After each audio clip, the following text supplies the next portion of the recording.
Well, Chair, fellow panellists, ladies and gentlemen, I too am very pleased to be here this evening.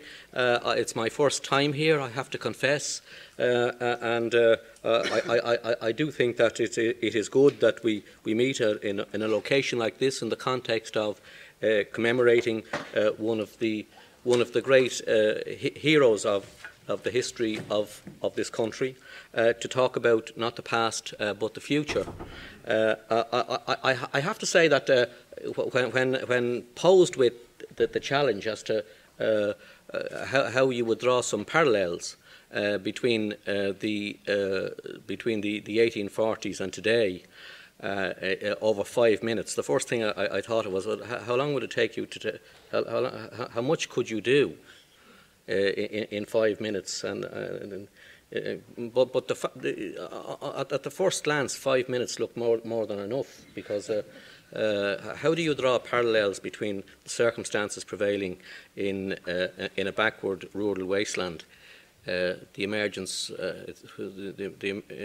whose emergence from feudalism was greatly retarded by the effect of a colonial oppressor for several hundred years. But then when you think about it for a few minutes, it's actually hard when you think of the parallels to contain it all within 5 minutes. Because the first thing you would say is that, well, one thing about the 1840s and now is that there's one remarkable thing, is that they were both periods during which the people who lived on this island experienced enormously cathartic events, which in the case of the famine, was to shape the whole future of our society and influences our value system, I would say, even to this day. And I do believe that what happened here in 2008 into 2009 and the experiences we were through as a result of the implosion of the bubble will probably shape our outlook on this island for a very long time to come. And that's not to apportion blame to anyone, because I think, incidentally, that blame is much more widespread than the direction in which it's being directed over the past 5 or 6 years.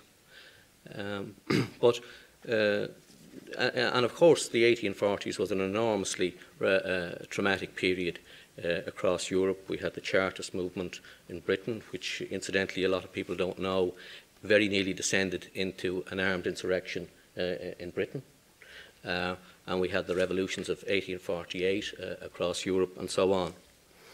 The second parallel, the second thing that you would say is that our experience of emigration, we had immediately post the famine, we had the commencement of mass emigration, and immediately following the collapse of 2008, we had the recommencement of mass emigration on an unprecedented scale. And one of the things that strikes you when you look at one of the remarkable things about our experience on this island is that if you look at the population of every country in Europe in the 1840s, as against today, we're unique, because we're the only country where the population today is less than it was in the 1840s, the only one. And what does that say about our success or our failure to develop a cohesive society or the concept of a nation? And then you would go on to look at, there's another one that strikes you remarkably, and that is that what James Fintan Lalor and his contemporaries in the emerging nationalist movement railed against was the fact that of the absence of a capacity to control our own destiny.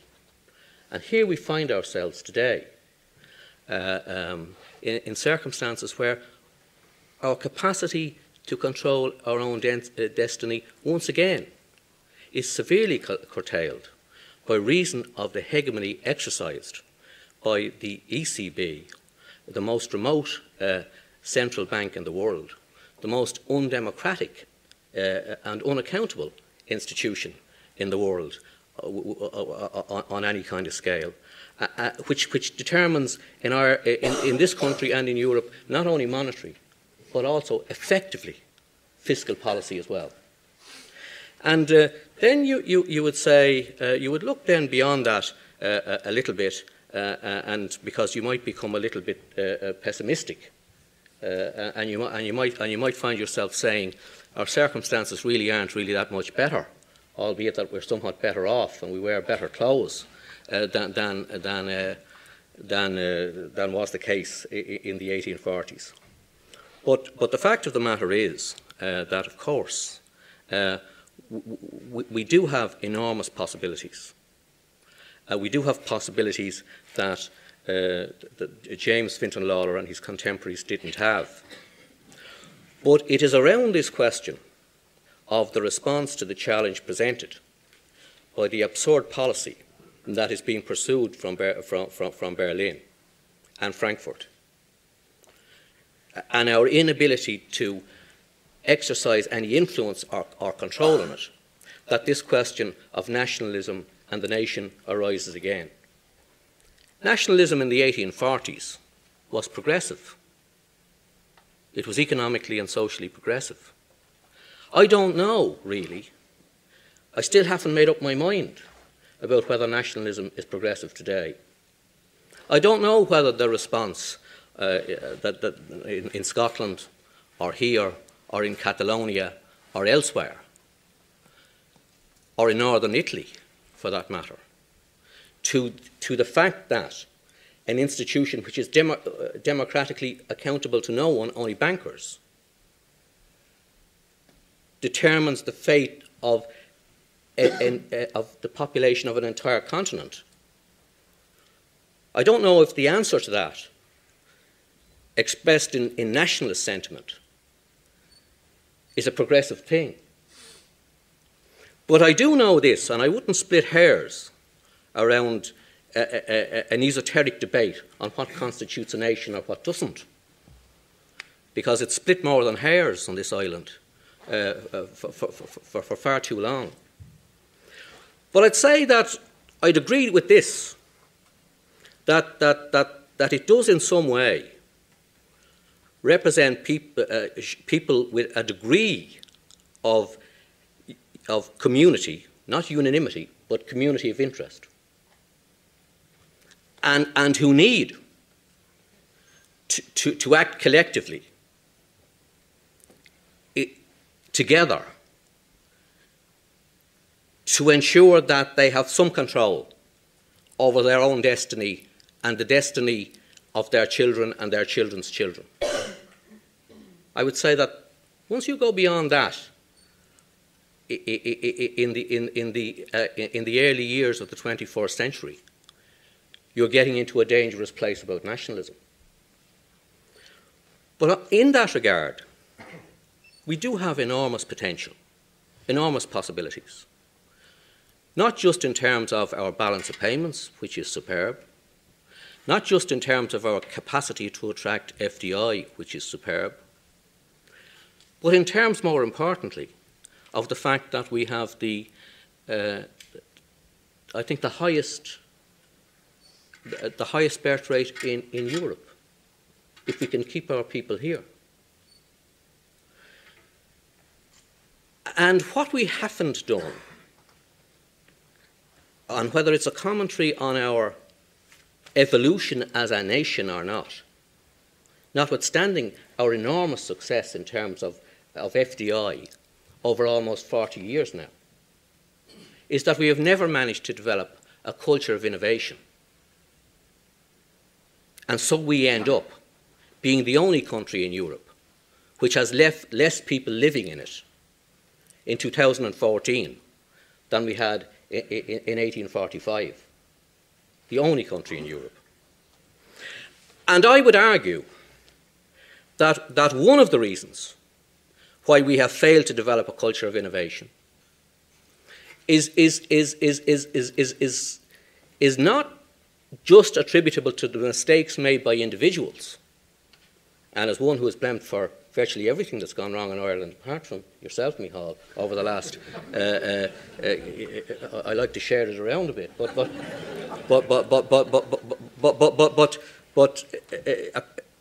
I go beyond the attribution of blame on individuals.